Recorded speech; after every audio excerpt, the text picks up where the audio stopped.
প্রিয় ভিউয়ার্স, আসসালামু আলাইকুম ওয়া রাহমাতুল্লাহ। Welcome my another blog video.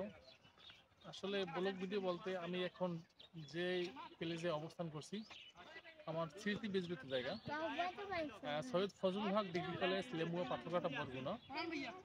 আমি এখানেই আসলে ইন্টারমিডিয়েট কমপ্লিট করেছি। এখানে আমরা অনেক খেলাধুলা করেছি।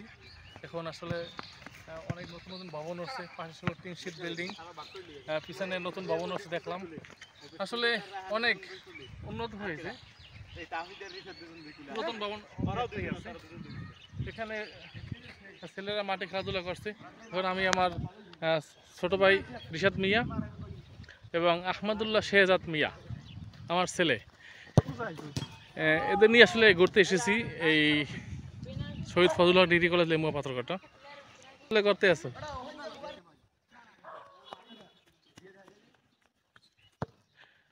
এই ভিডিও যখন সহল তোমরা দেখবা, আসলে আমি খুব অল্প সময়ের জন্য এখানে এসেছি।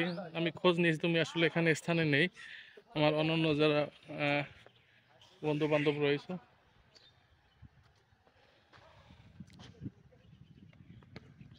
মুরব্বী কি এই কলেজে আপনি এখানে স্টাফ দায়িত্বে নিয়োজিত রয়েছেন না? আপনি এখানে কত সাল থেকে আছেন?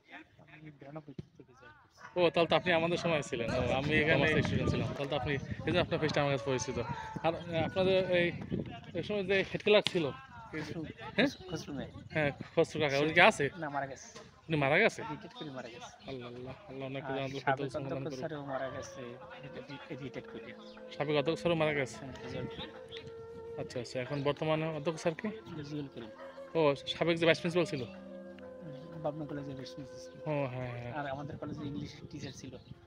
হ্যাঁ হ্যাঁ, আমাদের কলেজে ইংলিশ টিচার ছিল, রাইট। হ্যাঁ, আমাদের ইংলিশ ক্লাস নিয়েছে। ভাস্কর শাহ স্যার কি এখন ওখানে আছে? ভাস্কর স্যার আছে, সবির স্যার আছে। হ্যাঁ, ভাস্কর স্যার আছে, সবির স্যার আছে। সবির স্যারও আছে, তারা এখন আছে। আচ্ছা আচ্ছা। আর বাংলা পার্ক স্যার ছিল, রিটায়ার করছে, মারা গেছে। আর হায়দার স্যার ছিল, হায়দার স্যার ইসলামিক ইতিহাসে মারা গেছে। অনেক ছিল, মারা গেছে। আচ্ছা আচ্ছা, অনেক লোক তাহলে মারা গেছে।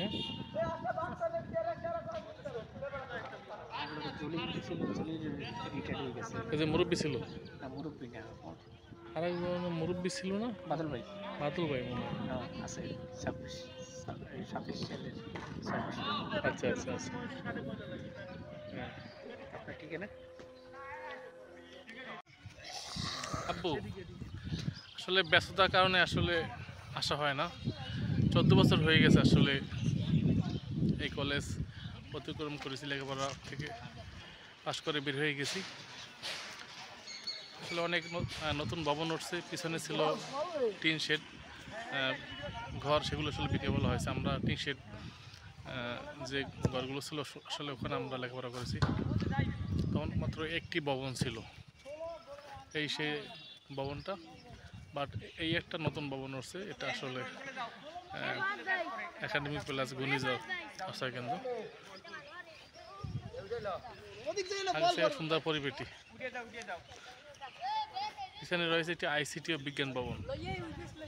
অনেক, যেহেতু এখন এটি দেখেন, তখন অনার্স চালু আছে না, যেহেতু এখানে অনার্স চালু রয়েছে, তখন কেবলমাত্র ডিগ্রি পর্যায়ে ছিল।